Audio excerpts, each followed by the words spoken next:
Welcome back to Asinine Radio, a weekly podcast where we talk about music, and, well, that's pretty much it. So, let's go!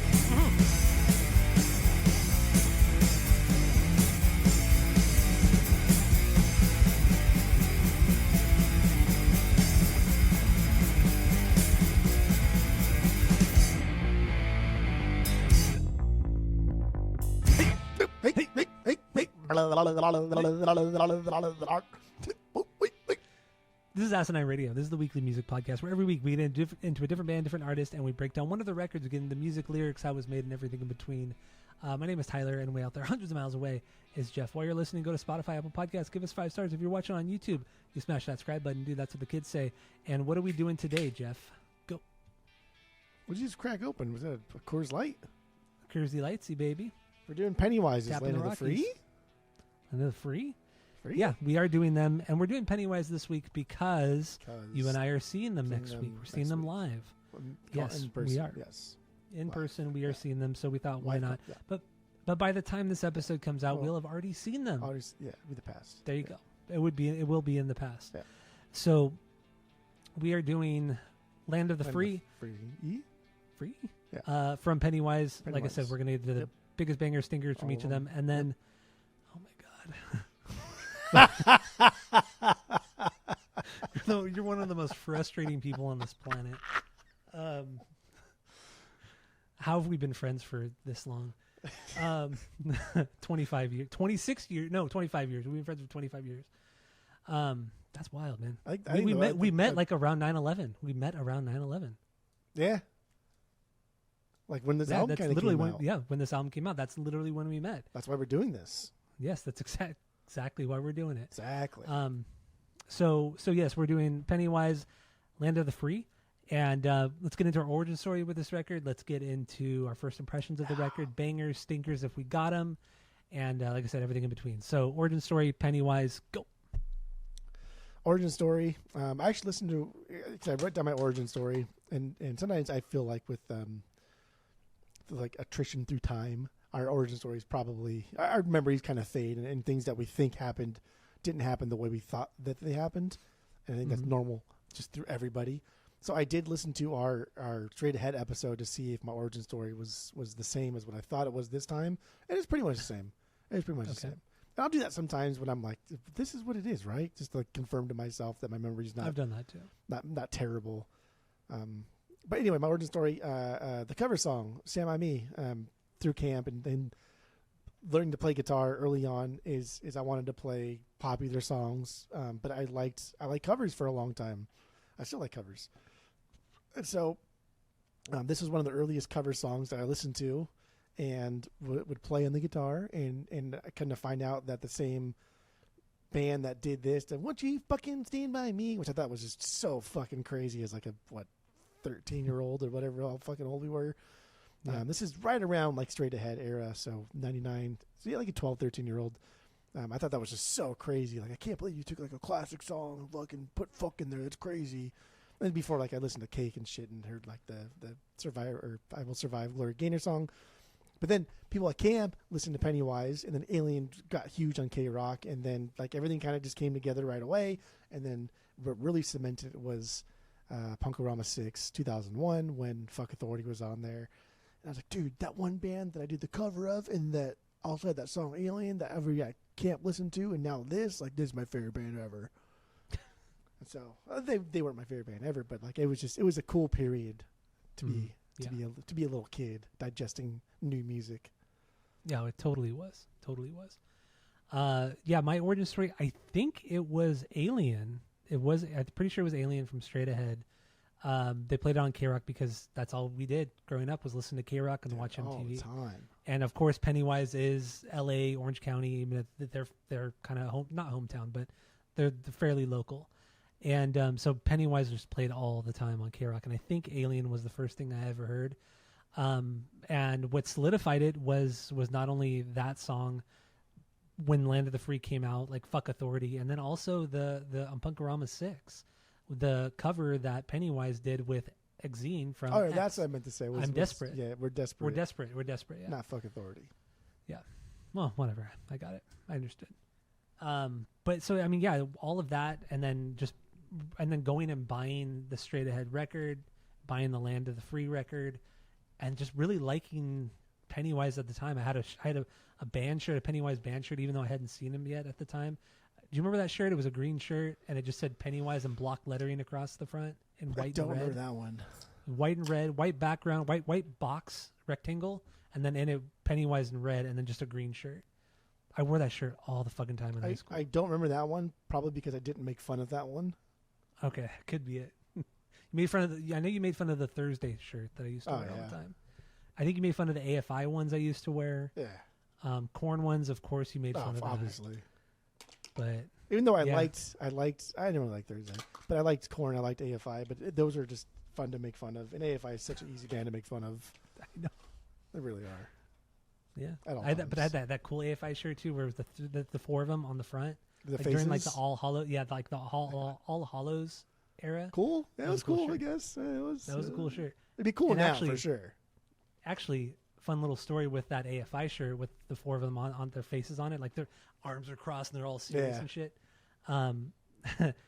When you and I got arrested, it was the summer before senior year, when we were 17. When we got arrested, one of the cops who arrested us, he complimented that AFI shirt. He's like, "Oh, I love AFI. That shirt's really cool." It's like, you motherfucker, then you arrest us? You fucking arrest us after this? After you compliment me, you arrest us? I love AFI. Now put your hands behind your back. That's cool. That's cool. You got arrested with a dope shirt on. I had no idea what I was wearing that day. I still want to find my mugshot. Of that. Dude, it was so hard for me just to get the police report, and even then, it was obviously all your names were redacted. You and the other Kyle person that we were with, heavily redacted. And my name was even redacted. I was like, this is me. That was. Well, we were underage. Underage. It was hard for me to get the police report. You could probably do it. It's through Brea.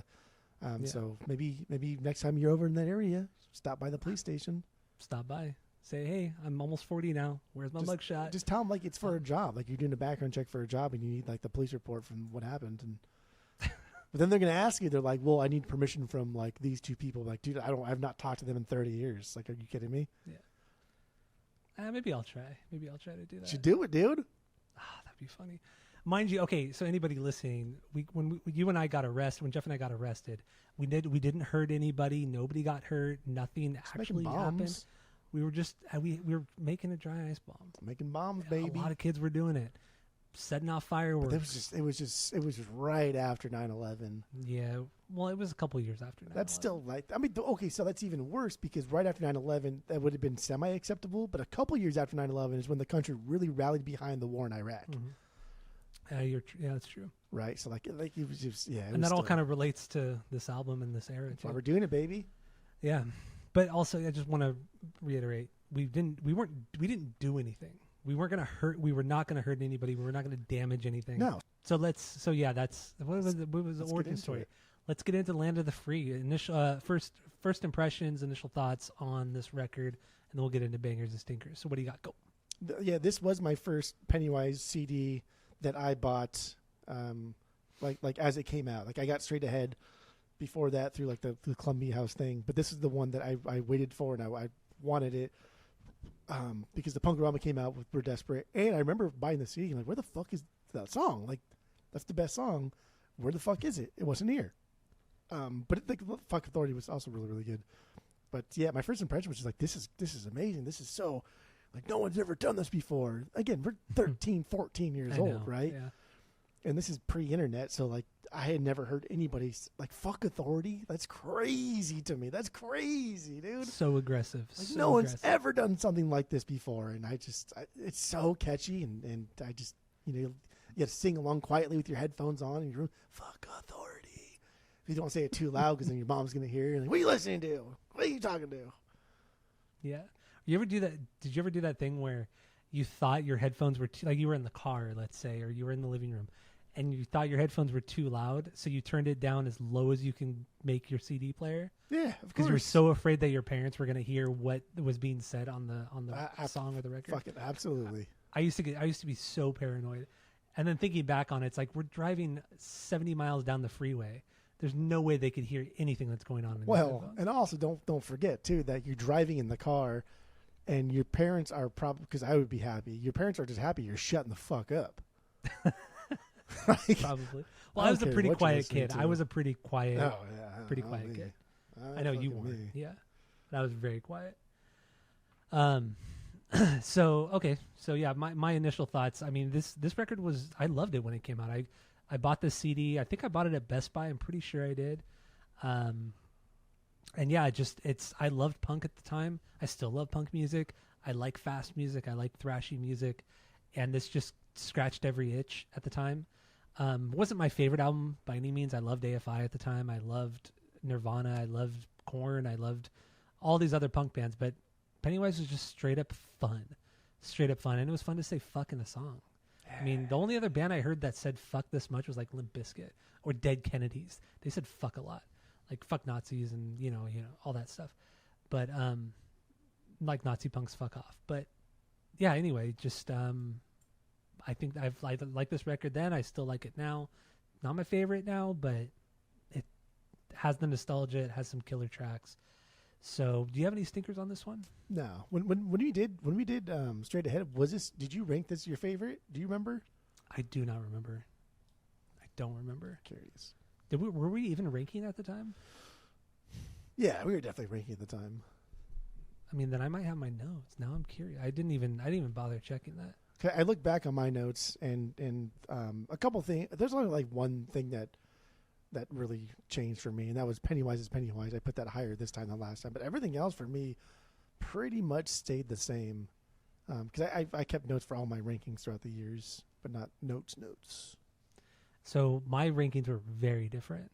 Oh, Wow. do tell. The last time we did this, which was a few years ago, I put Never Gonna Die. I put that as my least favorite record, but now it's like my second favorite record of theirs. Wow. I put The Fuse at number 11 out of 13. Wow. I ranked that one super high this time around. Full Circle I put at 6, which I put a lot lower this time around. All or Nothing I put at 5, which is I put that at 7 this time, so it kind of stayed the Close same. enough. Yeah. Land of the Free stayed at number 3. I kept that at number 3. And my dumbass put the compilation at number 1. Straight Ahead at number 2. We probably just got it on the vinyls then. Yeah, we probably did. Was this before? No, because then you said Never Gonna Die. So this had to been 2019 or 20 or something like that. When we did this? Yeah. Or when no, we did. That compilation came out 2016. That the EPs hit each other. Yeah, And but so, the episode. Yeah, the episode had been like 2000, at least 2019, 18. Because Never Gonna Die came out 2018. Yeah, but we did the episode, the podcast episode, like I think 22. Yeah, we did in 22, May 26, 2022. Wow. So then I don't know why. So I almost 4 years was ago. trying to give you credit, saying like maybe we had just gotten the EP compilations together, and that's why you ranked them so high. But no, we probably got those I don't way know. earlier. Yeah, but we also didn't start collecting vinyl until 2020. That's true. I don't know what the fuck. I don't know what you're thinking. So you put Straight Ahead number 2. Yes. Good girl. Damn. Yeah, See, I did. you're right sometimes. A Dude, broken I only clock's get- right I- twice a day.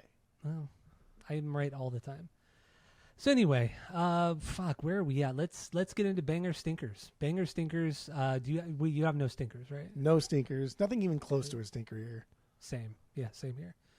How many bangers do you have out of the 14 tracks? If I'm being like honest, I'd say I have 8. I'd say I have 7 true bangers. WTO, that's my 8B.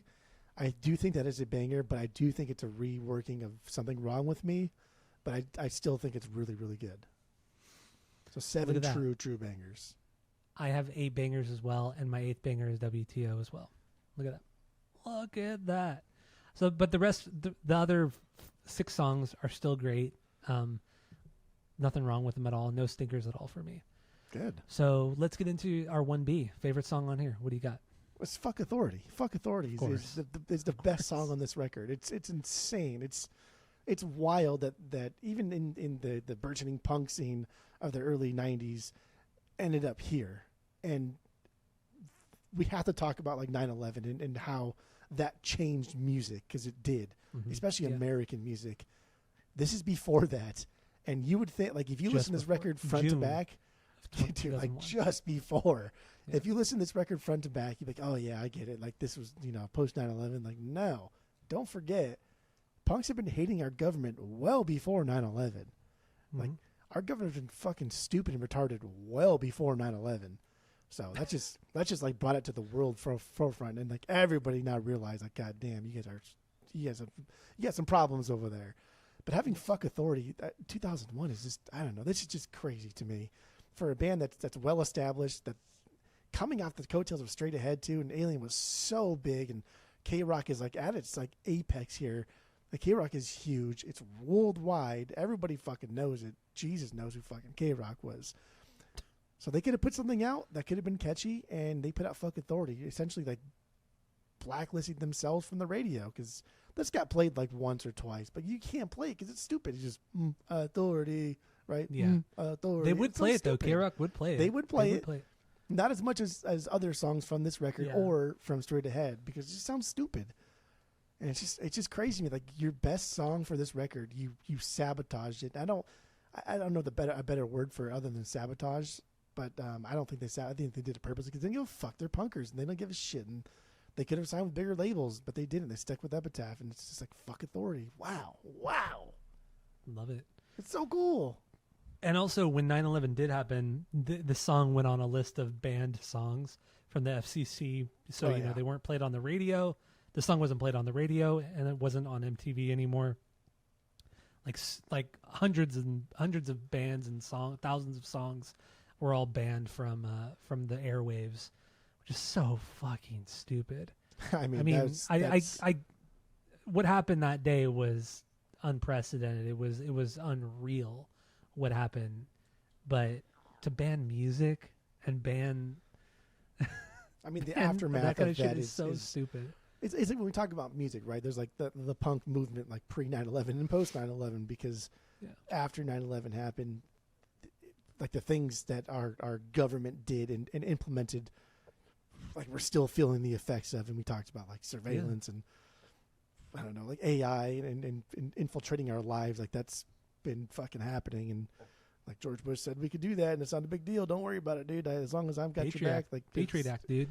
The biggest rape on our Constitution that's in the history of the world. It's crazy. And so I don't know. I don't know, dude. But isn't it interesting? I feel that pre 9/11, the way like punk, especially in the 80s, punk music was way more extreme, way more outrageous, and way more aggressive politically, lyrically than it was post 9/11. Yes, you had your System of a Down. You had Rage. Well, Rage was technically even before 9/11. Yeah. You had some System of a Down stuff after 9/11. Green Day, like who the fuck cares about Green Day and their political message? No Effects tried, but No Effects is just like they didn't have that aggression. They didn't have that punch to really have an effect. I feel, with their lyrics. But there was no band that kind of like spearheaded the corruption and the oppression of the government post 9/11. There was never a band that I can think of. It's because when the Patriot Act like became a thing, and the NSA decided that they can listen in on our phone calls if they deemed it appropriate for national security, which essentially just gave them a free rein to do whatever the fuck they wanted, whenever the fuck they wanted, to whoever the fuck they wanted to. That was like the first step of just Orwellian fucking state that we have no rights in. And we talked about this off pod, but we're still seeing it now. We're headed towards censorship, and it's gross. But yeah, man, the Patriot Act is just, that was wild times. Yeah, it just gave the government too much power. It gave the government too much power. It was also something that should have been repealed within a year. Like, you know what I mean? Like, there was a reason to supposedly do it post, like, directly after what happened, and a lot of those laws should have been changed or repealed very, very shortly after, but it didn't happen. And that's like with any law or most laws out there that have ever been put into play. It just nothing ever gets taken back. It's just like things are just taken from you. You have to get permission to do everything You have to get permission from the government to do literally anything in your life. Anything. You want to have a pet? You want to have a dog or a cat? You have to let the city know. You have to let the government know. Fuck off. Because if you go to the vet, they have to report to the city that you brought your pet in. So you have to register them. Now you have to pay the city X amount of dollars. You want to get married? Let the government know. You want to go fishing? You want to go fishing? You got to let the city know. You got to let the government know. It's like, come on, man. There's nothing free anymore. It's you truly. I mean, yeah, really, there isn't anything free. I guess you could say you could buy a car and you own that car outright. You can't drive it if you don't pay your registration, but you do own that car. Like the bank's not. And you can't drive it if you don't have insurance. You can't so drive. You're being extorted twice.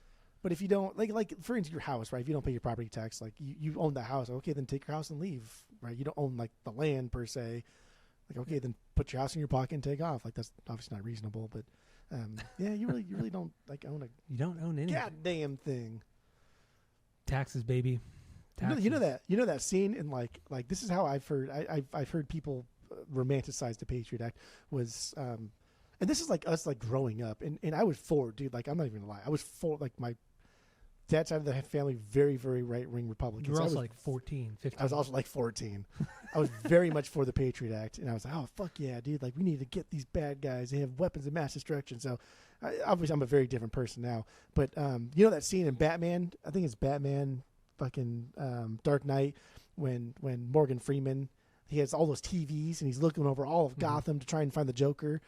And Morgan Freeman's like, dude, I'm not doing this. This is fucked up. And Batman's like, I need to find him. When you find him, tell me, and when you're done, put your name in the computers. I remember, like, Morgan freaking finds him, and he puts his name in the computers, although things explode and destroys the entire thing, and Morgan's like, oh, shit, he's a good dude. That's, like, how people romanticize the Patriot Act. Like, oh, we just need to find the terrorists, and then we'll just get rid of it. And it's like the opposite fucking happened. It just gave the government more power and gave us less freedoms and rights, and again, we're still feeling it today. But anyway, that's not what we're talking about. I think it's relevant, but it's not what we're talking about. It's relevant to the album too, because this album is very lyrically, it's very anti-establishment, anti-government, really that's what it is, anti-government, capitalism. I think some of his lyrics are a little too on the nose. I don't think it's like, I think the message is good, but I think the delivery of some of the lyrics are just a little on the nose. It's just it came out right before 9/11, dude. So it's like, had this come out after it, then like, oh, this is cheesy, bro. Everyone's doing this, right? Like, no, this came out right before, and they're on the nose, and like, oh my god, it's almost prophetic in a way. It's crazy how on the nose it is for a band that just could have released this 6 months down the road. Mind you, this was also after the presidential election here in the U.S. Bush had just beaten Gore, and there was all that controversy about Bush beating him, losing. Bush lost the popular vote, but he won the electoral vote, and he became president. It was the big thing. If you were alive back then, you should remember it, but it was a massive thing. And this is only this came out in June of 2001, so Bush was inaugurated in January of 2001. Yeah. So, I mean, 6 months later, and they started recording this record, writing and recording this record in January of 2001. So this is very politically charged, and this is concurrently with those things. Yeah. And I remember that too, and I'm sure you remember it. But I remember like my dad saying like, "Oh, thank God Bush won instead of Gore." And I remember like looking at the TV, like, "Well, but like more people didn't want him. Why is he president?" And then, well, this is the way our country works because we have electoral college. And it's like, well, to my 13-year-old brain, like, I don't think that makes sense, dude. Like, that's just weird to me. If more people don't want this guy, not about like more people want him, but more people don't want this guy, why the fuck is he president? Yeah. We can get into a whole thing about the electoral college, but we're not going to do that here. We're not going to do that here. That's it for political talk. Let's get into Fletcher stuff. That's more fun. Yeah. So we did Fuck Authority. We're gonna get banned now from our fucking. Let's do a couple more songs and then we'll get into some Fletcher stories, because in the end, this record musically, it's not the deepest record. Nah. I mean, if you know Pennywise, all their music generally kind of sounds the same, and that's not a knock to the band. It's just the way it is. It's like Bad Religion's the same way. Most of their music kind of sounds the same. CCR, but we all like all the music sounds identical. Yes. Look at that. Creedence Clearwater. Yes, exactly. There are just bands out there that just put consistently good music out, but And that's okay. nothing really changes. Yeah. But yeah, No Fuck disrespect. Authority. That's the 1B. This is their killing in the name of, like, this is their song. Fucking basic song, dude. The same 4 chuggy power chords, right? Follow the same riff throughout the entire song. Like, nothing changes. But it's so anthemic. It's so huge. And man, that chorus, that sing-along fucking anthem chorus is just so good. And then later on we get the gang vocal one too. The Fuck Authority. And you know, like, Fuck Authority. and I can't help but just like think back to when you see him live and just like all the Neanderthals and, you know, me included in the pit, like doing like Fuck Authority. Because you got to mosh with your arms like as fucking high up as possible, like an idiot. God damn, it's so good. Yeah, so you're seeing him next Wednesday. I'm going to see him next Sunday. And I'm taking my brother-in-law. My brother-in-law has never, ever been to a punk show. He's going. He's going to the pit for Fuck Authority. He has to. He told me he's not going to go on the pit. That's what everybody says. I know, but he's going to go in. And he's this. I mean, he's a big guy too. Like he's tall like me. Like he's. So it's like he'll survive in the pit. He'll survive in the pit. Or he's going to get crowd killed. No, he won't get crowd killed. He won't get crowd killed. At least at the edge of the pit, right? Get him to the edge of the pit. Let him see how fun it is, and then just, you know. Do a couple shoves. Do a couple push. Don't. My brother-in-law, he's not like a pussy. I mean, he's not a pussy at all. But he's never been in a pit. Like he doesn't know what to expect. But I think if he were to get in it, he'd have a lot of fun. He'd have a ton of fun. But anyway, Fuck Authority. Also, this song, because there's not much written about these songs, but this one, I didn't know this, but they actually got a bunch of fans to come into the studio and do all the backup vocals with them, and friends of theirs. Like, so it's just a fun little thing, which was really that's cool. always been like their thing to do. All like most of the gang vocals throughout their entire career is just like the homies coming in and people standing outside the studio when they're recording, and they're pretty chill, dude. Pretty cool. Pretty cool. God, I'm so excited to see him. It's been like 10 years since I've seen him. Yeah, Been same. a For a long long time. Oh, honor, dude. What? Don't see the things at the same time I say them. Well, I love that, dude. Okay, so second banger for you. What do you got? This I did not expect this to be my second banger this week, but it was. Something Wrong with Me. Something wrong with me. Not bad. I don't know. It was weird. I like. That's my 3B, so it's not that. Okay. Good. But like, if you look at the big ones from the record, this, I guess, like play count on Spotify, this has a lot of plays, but whatever biggest song is on a record, the next song is always going to have a lot of plays because people just let it play. That's true, yeah. You know what I mean? So like that's why it has a lot of plays. But this is not. I wouldn't say this is a normal top 3 or 4 for people on this one. Whatever. I think it's a fucking banger. I love these verses, man. I love these verses so much more than the choruses. The choruses are solid. They're shouty and funny, and leads to like the bigger one later on. But those verses, man, just like Fletcher got such a fucking cool right hand, dude. This chuggy ass fucking right hand. And like I said earlier, like the James Hetfield, the punk rock, the super, super quick stuff, and the chugging of the solo. Just the chugging in general. I love it. I love it. You said Something Wrong with Me, right? Yeah. Okay, yeah, that's what I thought. Okay. Yeah, there's also a lot of stop and go on this one. Very, very. They do stop and go really well. I think that's good. There's some killer fills from Byron. I think Byron's an underrated drummer too, especially as a punk drummer. The guy is so incredibly tight, and his fills are just incredible. And the chorus in the song too is like surprisingly kind of anthemic, which I mean they don't do it that too often, but they just nailed it on this song. Something Wrong with Me is a great song. It definitely, if you want like a shouty sing along thing, you just repeat what you're saying. Where they're not too proud of me. Yeah. And then make it about like parents or the government or something like that, and then you get yourself a punk rock song, dude. But you're right, Byron is a really good, much in the same way like Smelly kind of does the same, like Byron does the same shit all the time. That right foot, man. But he does it so like the way Byron does it is he uses a lot of toms, a lot of floor toms. So everything's very heavy, everything's very deep, everything's very bass heavy, and you match that with just like a deep fucking bass tone from Randy, and then Fletcher just constantly chugging the low end.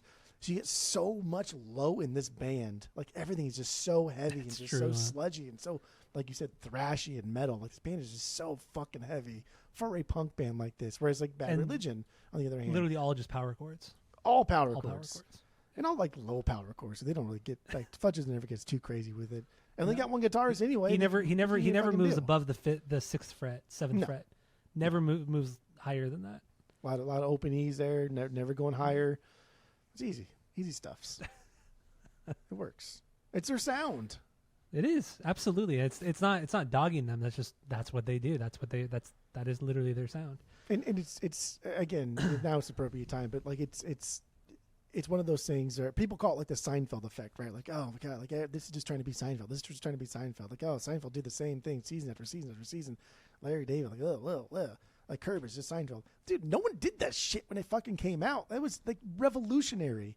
It's true. Like same with Pennywise in the punk rock community. No one really sounded like this. No one sounded this fucking heavy in the early 90s. You had a lot of bands that were coming out in the early 90s in the punk rock scene, but nobody sounded like this. Bad Religion came out of like the hardcore punk scene and then became like a punk rock band. But Pennywise, like straight out the gate from their first record, was a punk rock band. There's no like hardcore punk about them. They're a punk rock band. They have a lot of pop melodies in their songs. They're closer to thrash metal than they are hardcore punk or anything else. Because I mean, Fletcher's guitar playing, it is very, and maybe not so much on this record, but the '90s stuff. I mean, it's so thrashy. Some of those riffs are. His right hand is fucking insane. It's insanely good.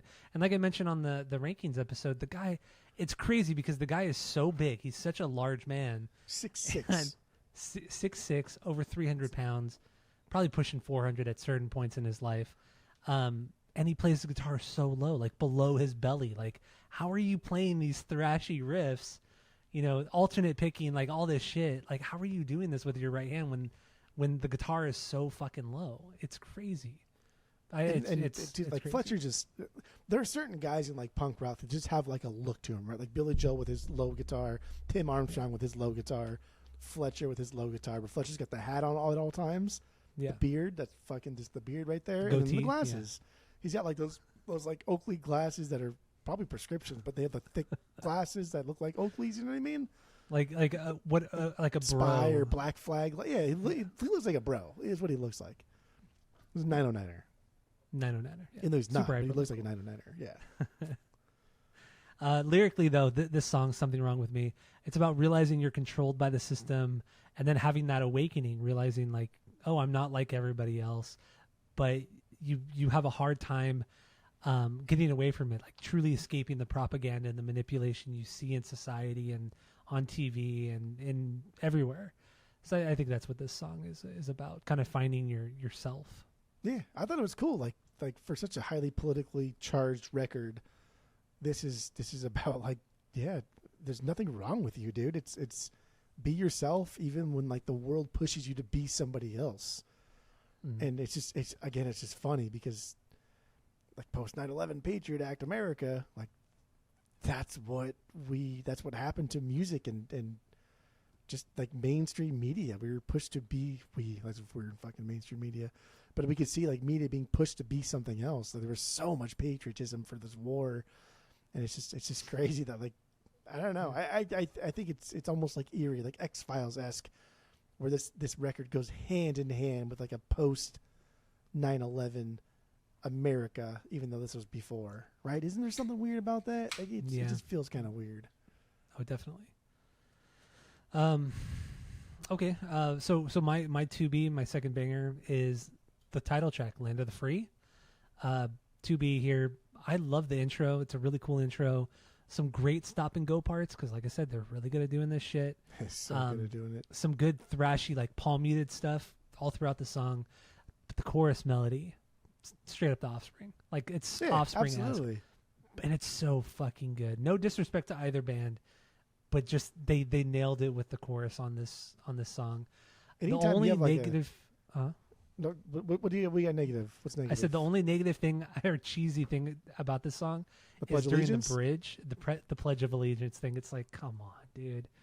It's so It's so stupid. It's so. But we're Ninth grade. We're looking at this through like a post 9/11 lens, right? Where like That's Green true, Day yeah. like pretty much took a stranglehold of that and to the And when you're a freshman in high school, you think it's so cool. What?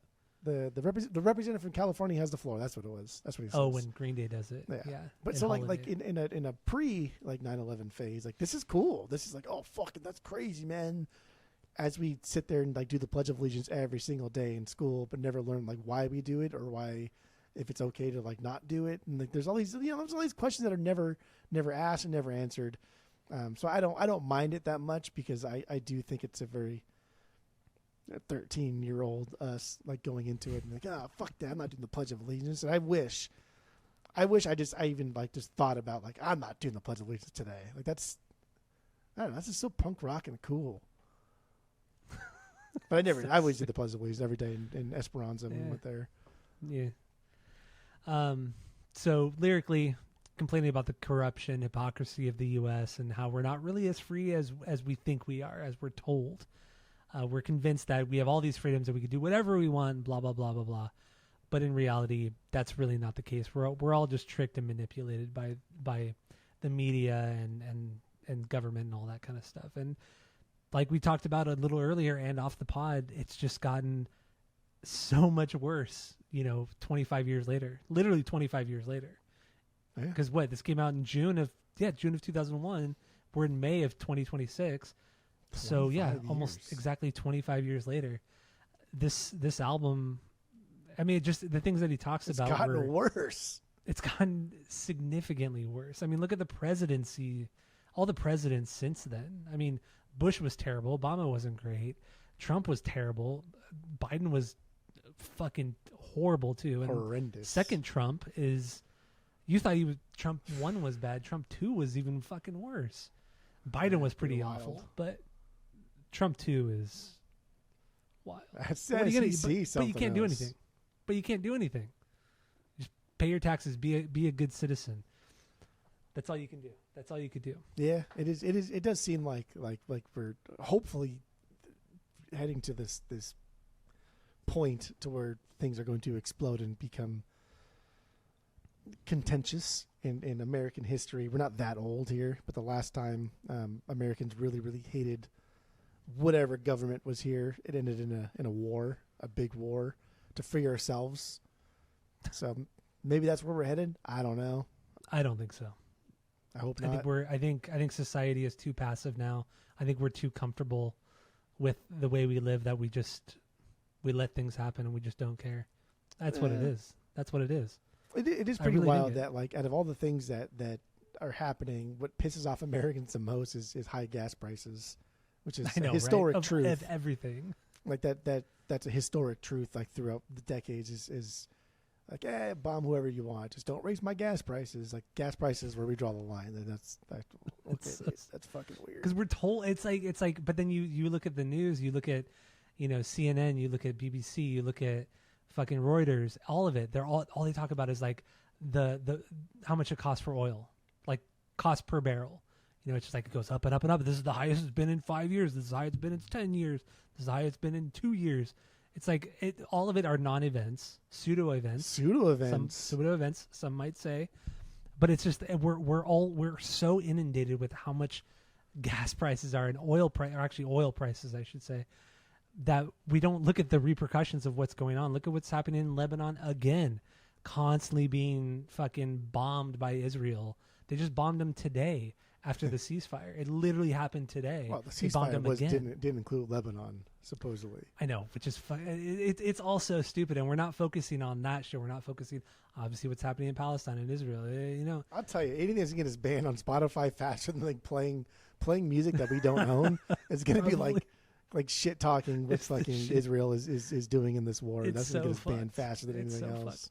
Not that I care a bit. About the Saudi government or the Iranian government. I don't give a shit about that government. Awful. So terrible. But Israel is no fucking. They're not any better. In a lot of ways, we are not any better either. Well, that's true. Yeah, no, you're right. The United States is not any better. Neither is Britland, dude. Just saying. I do love living here though. I like this country a lot, and I It's the greatest country to live in. Better. It's the greatest country in the world. It's not just the greatest country in the world. It is the greatest country that has ever like existed in mankind. It is something unprecedented. How this country formed is unprecedented in the history of mankind. It is unbelievable. It is amazing. We're not in a good place right now, but I think we can climb out of it. I got faith. And that Gotta dude have faith. And that dude is propaganda. Gotta have faith. But in all honesty, Switzerland is the greatest country ever, and it's expensive. But gotcha. Switzerland is the greatest. We're diverging into jokes that we can get back into the pod. I get it. That's good. Well, that's good. No jokes. No joke. I don't joke. I've never joked in my whole life. Do you want to? Actually, before we hop into Fletcher stuff, because why not talk about Fletcher? Joe Barresi, he produced this record. He has a great fucking roster of bands that he's produced and really mixed. Does. It's impressive. Queens of the Stone Age. I can't even think of what else off the top of my head, but just you look up his Wikipedia and what he's produced, and then what he's mixed on top of that. The roster is insane. Just like one of those massive guys records. Yeah, you never like. He's not like a Rick Rubin, or he's not like a Brendan O'Brien or something like that. But he's done a lot of stuff with Avenged too. Like he's just. I think he did the last Avenged record. The last two Avenged. The last two ones. So he's done a lot of like really, really cool shit. But yeah, you're right. Like not just producing, but like mixing and then engineering. Dude's been around. Dude's been busy. Dude's done a lot of really, really cool shit. So good for him. Yeah. Okay, so here's a couple bands. Slipknot, Bronx, Avenged Sevenfold, like we said. Bad Religion, Every Time I Die. He did X Lives. That's my favorite Every Time I Die record.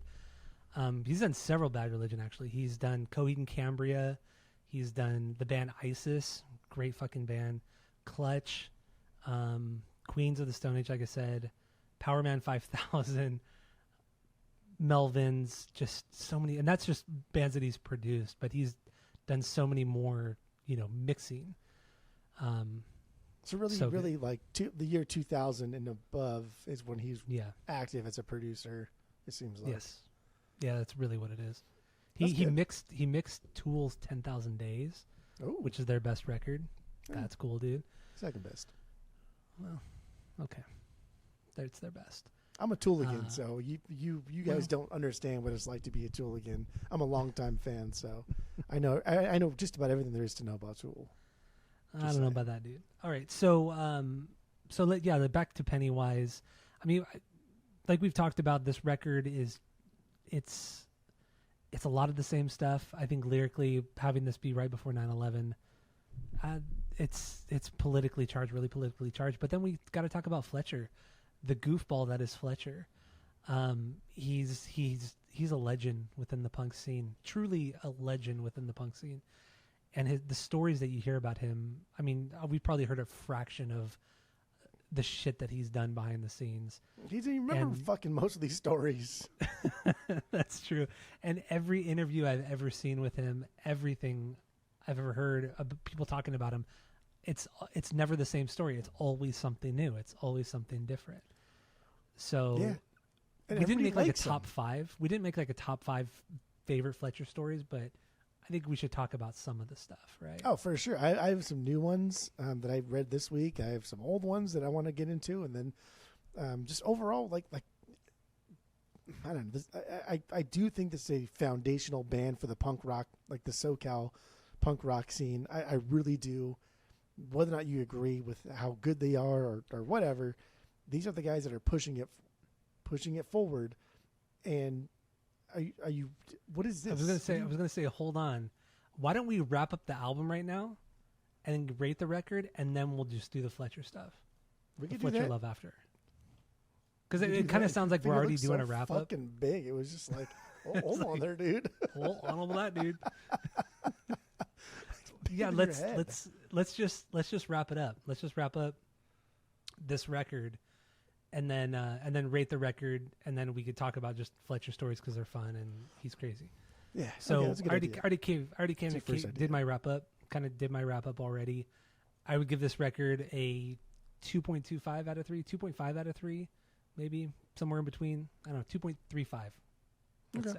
That's fair. For this record, out of 3, 3 is a perfect album, 2 is a good album you're going to continue to listen to, 1 is a bad album, but give it a shot, and 0 is the worst thing you've ever heard. Yeah. Not a bad rating. It's not perfect by Okay. any means, but Okay. solid. That's good. Solid. So, what about you? I interrupted your final thoughts, but So you're still doing it. There's 14. There's 4.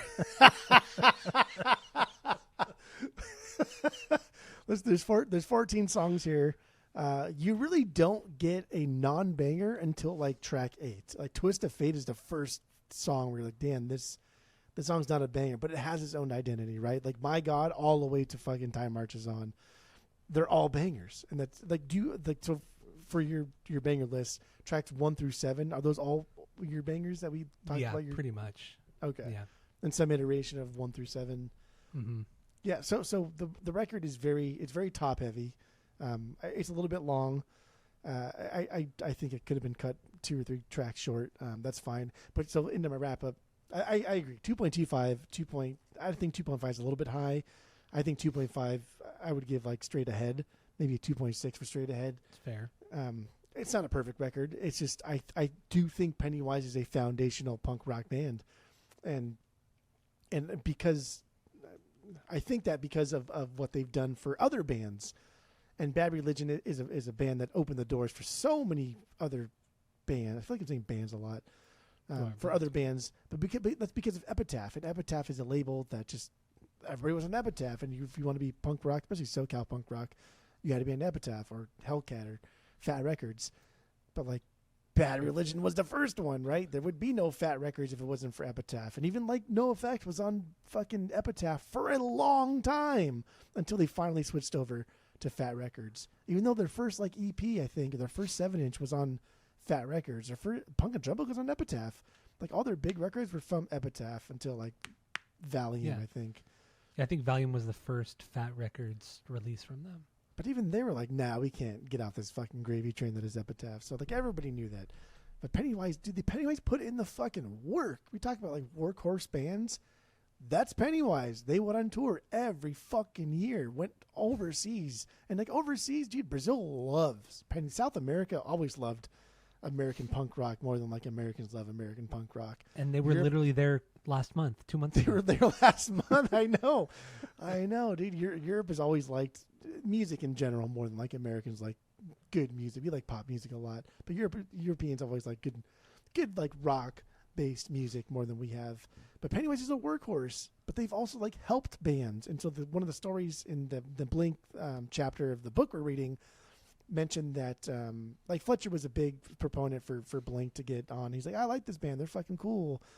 And so then this was a story that I didn't know, but Kevin Lyman from Warped Tour, the reason Blink, supposedly in the book, which I believe because it's a book, right? It has to be real. It has to be real. All books are real. If the Bible's real, this got to be fucking real. I don't know. So Kevin Lyman, he was booking acts, and Blink was coming up, and this is like 97-ish, so like before they blew up, but they're still kind of getting a lot of traction. Dude Ranch, yeah. And so this is before Dude Ranch, right? So this is like the summer of whatever the fuck Warped Tour started, or whatever it was. Like the first year, it was before Dude Ranch came out. So 96, I think, was first year. Yeah, maybe that's the first year. Whatever. It's before, yeah. And Kevin Lyman's like, okay, I don't want to sign this guy. They're kind of dumb. They're stupid. They're jokey. They're not like a punk rock band.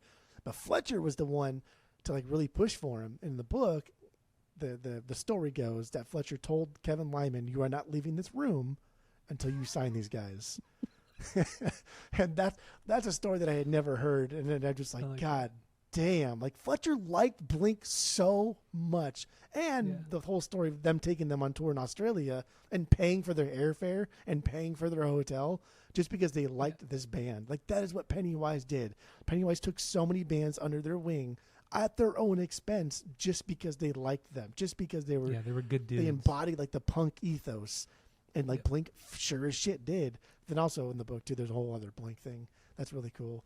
The fact that like Kevin Lyman hated talking to the press because he thought he was just a big loser, and like like Lollapalooza hit, and like Perry Farrell and all these other guys were like, these are like rock stars. And Sarah, I think Sarah McLachlan had her own tour. It was thing.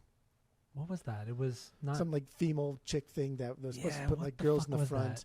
It was called something. Like But, L7 Kevin, would play there. Melissa Etheridge would play. What was that?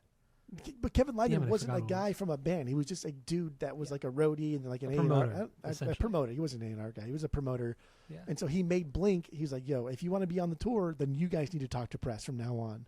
And like, of course, that was the best decision he ever made. And that's what like got like Warped Tour started. But it wouldn't have happened if it wasn't for Fletcher. And Fletcher was the one like, no, sign these guys. Fuck off. You're not leaving this room. I thought that was really cool.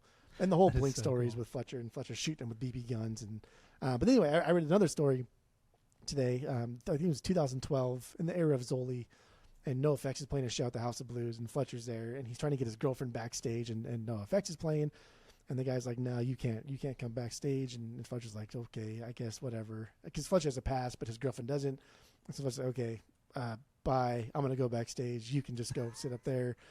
And he leaves, and the guy's like, "Well, no, you can't come in either." He's like, "What the fuck? Like, I have a pass." And the guy's like, "No." So Fletcher did something, didn't touch the guy, but like put his hands up, and he's like, "What the fuck you talking about?" Police got called, and he actually was arrested and escorted out the premises. But then came back 2 days later, and they all made fun of him for it. But then the third story was the Love Line incident that we both watched. Did you watch it or did you listen to it? I watched the whole. Yeah. Well, I mean, you can't really watch it because it's just okay. So what we're referring to, Pennywise in 1999, they were on Loveline, which was a very, very popular late night radio show here in LA on K-Rock, and it was Dr. Drew Pinsky, who's a psychologist and he's a medical doctor, and then Adam Carolla was his sidekick, and they just had people call in and talk about, like, oh, should I have sex with my boyfriend, whatever, shit like that. But Pennywise was on the episode. It was almost 2 hours long, and you just hear Fletcher get progressively more drunk throughout the whole show, and then it spirals. It spirals like instantly, like bad, like instantly and bad, like the last like 30 minutes of it, and yeah, but there's video of it, like the security footage from the boardroom where the board op is and all that, and then you can see the band and Dr. Drew and Adam Carolla like behind the glass. And then it gets out of control. And you and I watched and listened to the whole thing a couple days ago. I had never heard of it until this week, and it was so fucking funny, dude. Fletcher was just out of control. It just shows you like how different like celebrities are treated than normal people, because at some point Fletcher gets so fucking drunk that like Dr. Drew leaves. He leaves because he feels he is unsafe. Adam Carolla's like, I don't give a fuck. Like that's. And Adam Carolla constantly like, Fletcher, stop cussing. Stop saying bad words. We got to bleep it out. He's like, oh, shit. Sorry. I'll stop fucking cussing. Like, oh, my God. Stop fucking cussing, dude. He's like, oh, sorry. I was raised on bad words. I can't stop doing it. But then Dr. Drew like leaves at one point, and Adam Carolla has to like convince him to come back. Like, don't worry. This is just Fletcher. This is just Fletcher. And then like later on when Fletcher's just belligerent drunk and like barely speaking and can't even formulate sentences, they call LAPD. The police come in. You can see in the video. The police are there. They're in the board. And Fletcher tells the fucking police that he has a grenade. I have a grenade, and I'm going to use it. Like, what, bro. This is 1999, right? So this is a long time ago. And then Adam says, "Where are you hiding it in your stomach?" And nobody reacted to that, but that was so fucking funny. It was like so quick. Oh my God! Of course, like, nobody takes him seriously. Like obviously he's joking. No, of course he's not. just like, you just can't say that shit though. But right before the cops show up, he tells Adam Carolla, "I'm going to kill you. I'm going to kill you." And they're like, "No, don't say that, Fletcher." He's like, "I'm going to kill you." And then you could kind of see him look into the where all the producers are in the board op is. The booth. He looks in there and he's like, "You're next." To the one of the producers, like, "You're next." Shit. I mean, just let him do it, right? Because it's Fletcher. It was so fucking funny, and also the whole show starts out apparently because this is in 1999. The event that we're talking about. Dr. Drew was doing Loveline before Adam Carolla. He was doing Loveline in 1996, and Fletcher Pennywise were on that episode of Loveline. And during that, Fletcher threw up on Dr. Drew and like trapped him in the corner. And Dr. Drew had to get up like on a bookcase, a bookshelf, to like get away from the throw up. And they play that clip at the beginning of this 1999 episode. There's so much throw up. The mayhem, and you hear this one girl saying, "Don't throw up on me! Don't throw up on me!" And then you hear Fletcher throwing up and gagging in the background. It's just pure fucking mayhem. And then they get Dr. Drew a trophy, like a Stanley Cup trophy, and there's barf in the trophy, like actual Fletcher barf. But then they do like surfboard resin over it, like epoxy, and it's actually trapped that barf. That's so fucking disgusting. And they give it to him. There you go, dude. He's fucking wild. And then on like during that 2 hours too, Fletcher would be there in the studio in the room with him, and then he would just like get up and walk out, and then he'd come back 10-15 minutes later and he'd be more drunk. He's going outside and drinking more, and then bringing more alcohol and beers in for everybody. He was forcing everybody to drink, and then he just gets just progressively more and more drunk. It was just, and then at one point, boys and girls, he's 6'6", like 250, 300 pounds. Yes, he's fucking massive. That's a lot of alcohol. And then he starts threatening Adam Carolla, saying, if you're not careful, there's gonna be Pooh City in here. And he was talking about just like throwing shit at Adam, like shitting in his hand and just throwing at Adam Carolla. And then at one point, he got up and was blocking the door so nobody could get out, and threatening. He was just fucking out of control. And at no point did like the band, like Jim or anybody say anything, right? Like they just, because they're used to it at this point. They're just laughing and think it's funny. Drew was a little bit scared. Adam Carolla, I don't give a shit. I don't think he cared. He thought it was funny. But this is just Fletcher. This is just Fletcher. And then some of the other stories too. They got banned from I think it was Reading or Lee. I think it was Reading. But at one point he went into Rage Against the Machine's dressing room because he was looking for alcohol and just annihilated it because they were like, "You can't be in there." And he said, "Okay." And he moved the fridge over to the door so they couldn't come in. And they're trying to barge on the door, and then he like blocked it, but then the door fell down at some point. And like just shit went everywhere. And he also has said multiple times that he's been hit with a big fat bill when he wakes up the next day, and he's okay. He's okay with paying it because that's the punk rock life. But he's also a big investor in like Hermosa Redondo Beach. That's where they're from, the Hermosa Redondo area. He's also a big investor in like businesses too. Like he owns a house there. He's invested in like 4 or 5 different like small businesses, like Mexican spots, tattoo shop, a couple tattoo shops, clothing spot, a surf shop. So he does give a lot back, and he does produce shit for free. I think he's done all the 98 Mute stuff for free. The Deviates, he did that stuff for free. I know he was working on something with one of the guys from the Bronx. There was some side project they were going to do, or they did do, in the 2015 era. I don't know if that ever came to fruition, but he did produce a lot of stuff for free. And the thing with Fletcher is like, yes, the stories we were talking about, he seems so crazy and out of control, but nobody has anything negative to say about him. Everybody says he's the nicest, coolest dude and the most loyal friend you will ever have.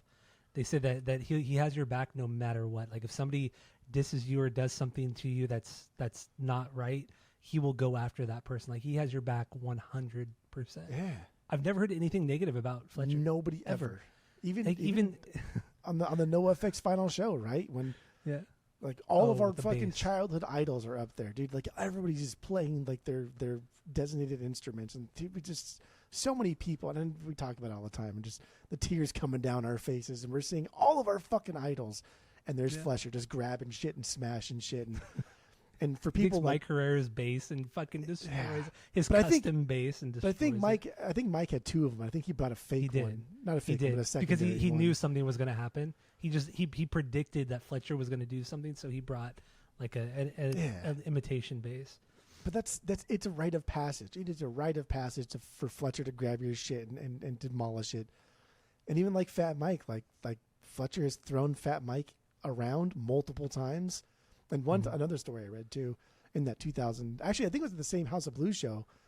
Like the next night when he came back, Fletcher saw Fat Mike's girlfriend peeing in a cup, and then gave it to Fat Mike on the stage, and Fat Mike drank it because Fat Mike's a weirdo and he likes to drink pee. And everyone's like, "Dude, that's bullshit." And Fletcher's like, "No, I saw that bitch like pee in a fucking cup," and he drank it. But I think at that show he threw Fat Mike into the drum set. Like he's a big guy, so he can pick up another big guy and throw him into a drum set. And Fat Mike was so pissed, and was like, "Dude, your girlfriend told me to do it." He's like, all right, that's fine, that's fine. But we've seen Fletcher throw him in drum sets multiple times. Yeah, we've seen that, and then also like what was it, 7-8 years ago? that TSOL show, he tackled the singer, and the singer's like in his mid-60s. Like, he's an older dude. Yeah, he's an old guy him already. Off of the stage. Onto the ground. That was, and thankfully nobody got really hurt from that. But any other person that were to do that out of nowhere, like, he just tackled him out of nowhere. Like, fucking football tackled him off of the stage. But he was just like, that's Fletcher, man. Like, who cares? That's Fletcher, man. it's the stories are insane. And when I saw the Vandals last in December, so 6-7 months ago when I saw them, Fletcher came out on stage. Obviously, Pennywise weren't playing that night, but he came out on stage clearly drunk. And Warren, the guitar player of the Vandals, he knew something was going to happen. He just fucking knew. So he stops playing and he goes and grabs a Christmas tree, because there's Christmas trees all over the stage. He grabs one and like uses it as like a thing to push Fletcher away, and of course Fletcher just takes it and then just kind of whips Warren around and throws the Christmas tree in the crowd, and it's just fucking mayhem. Dude, Fletcher he's insane. But my two favorite stories that I've heard with Fletcher, one being, I don't know, maybe this is 15 years ago, maybe even longer. There was a high-speed chase here in California, in LA. There was a high-speed chase. This guy was like on the run for like 2 hours. The cops were following, helicopters were following, and I guess he ran out of gas, or maybe he got in an accident. I don't remember exactly. So he gets out of the criminal gets out of the car, starts running, goes to hijack another car, and it's a truck, and he goes to try to hijack it, and come to find out it was Fletcher. And Fletcher gets out of the car, 6'6", fucking massive dude. And the guy's like, oh, fuck. And he ran away from Fletcher, trying to hijack him, ran away from him to hijack another car. I thought, damn, that's of all the people to try to hijack, it's fucking Fletcher on the freeway in traffic. That was 2006. That was 2016. Was it 16? Okay. Yeah. So there was that. 10 years ago. And my other favorite one, he actually told this story on The Offspring. He used to have a podcast a couple years ago, and Fletcher was on it for like 2 hours. And one story he told was nuts. Pennywise were playing a show. I think it was a Warped Tour show, and it was after all the bands had ended, the show had ended, and him and a couple other people, they broke into a zoo, they were just walking around the zoo, and they got into the elephant pen. One dude, and they were like fucking around the elephants. They were petting the elephants, and the elephants were all nice, and it was just like this really cool thing. He said it was amazing, and then something spooked one of the elephants, and it turned around and hit Fletcher, like just full on, just hit Fletcher, like at the trunk and everything. And he said it knocked him like 10 feet through the air. Mind you, this guy's over 300 pounds. He said he's never been hit like that ever, not even close in his entire life. Yeah. I'm like, bro, what are you doing in there? That's just like that's like my favorite Fletcher story, is the getting hit by an elephant after breaking into the zoo. Fucking nuts. In that same interview too, because I think it's Dexter Noodles and then Blackball, they call him, one of the roadies early on or whatever it is. The guy who does all like the gotta keep them separated noises. Yeah. And then Fletcher.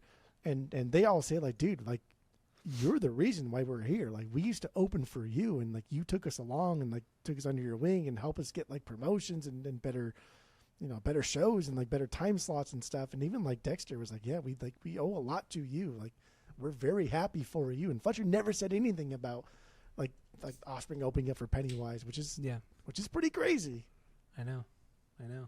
Just a cool dude. And then like reading in Mark Hoppus's book from Blink, he talks about when they went to Alaska, when Pennywise took him up to Alaska. Damn. And this is like 96, 97. They took him up there, and they thought, and Mark and Tom thought, oh, we could prank Fletcher. Like, fuck it, we could prank. Like, he's not everything he says he is. And they tried, and it was some pussy thing. And he's like, they piled up snow outside of his door. Yeah, like 4 feet of snow, but the door opens inward. So Fletcher just opened the door and saw snow, and then I think he even said, well, you guys are fucked. And like that was it. And then remember Fletcher like cut the extension cord and like tweezered them or some shit, so they're essentially like a cattle prod. And then like threw Tabasco in their eyes and then electrocuted them. And then Mark and Tom, I think it was just Mark actually. Mark jumped out. Yeah, no, it was just Mark. They jumped out of the hotel room into the snow, and they were wearing like nothing, like shorts and just their underwears. And it was just fucking mayhem. And Scott was like in the corner, like, begging for mercy. The police came. the police came, and then when Mark, like maybe a half hour later, Mark came back, or Tom, whoever it was, came back through the lobby of the hotel, and they see Fletcher there talking with the cops, and he was telling the cops, yeah, I don't know, something happened to their room. That like somebody tried to break in and was like attacking them. I don't know what happened. Like he was playing, like he was completely fucking innocent when it was him making all the fucking noise and ruckus. So like in the book that we're reading, they mentioned this story too, and they mentioned the fact that like Fletcher got he got a lot of respect from Mark and Tom because they didn't rat him out.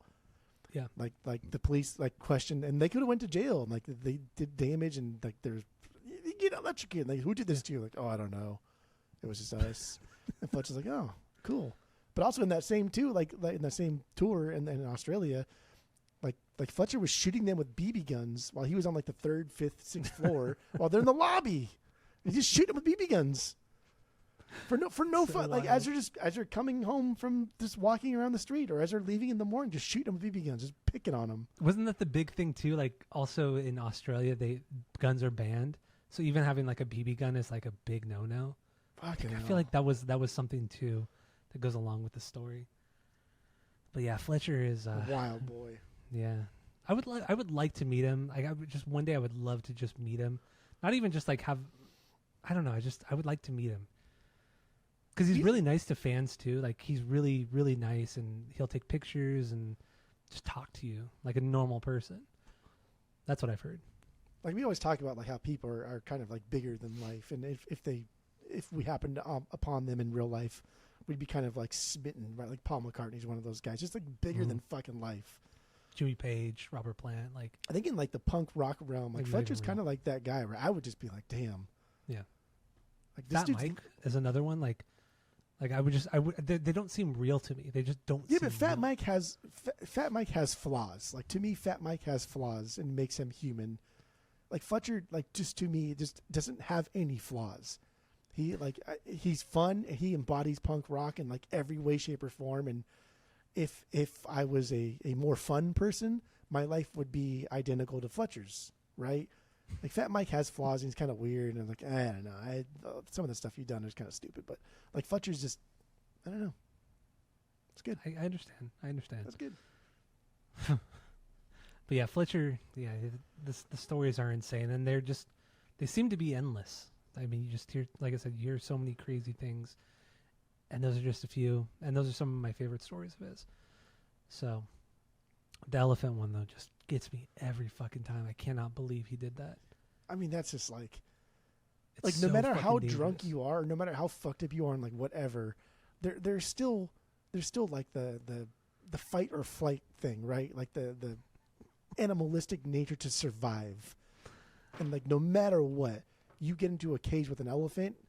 Like you wouldn't even get in the cage with an elephant, right? Because you're like, okay, just the intrinsic thing inside of my brain, my body, that's saying that I could die doing this.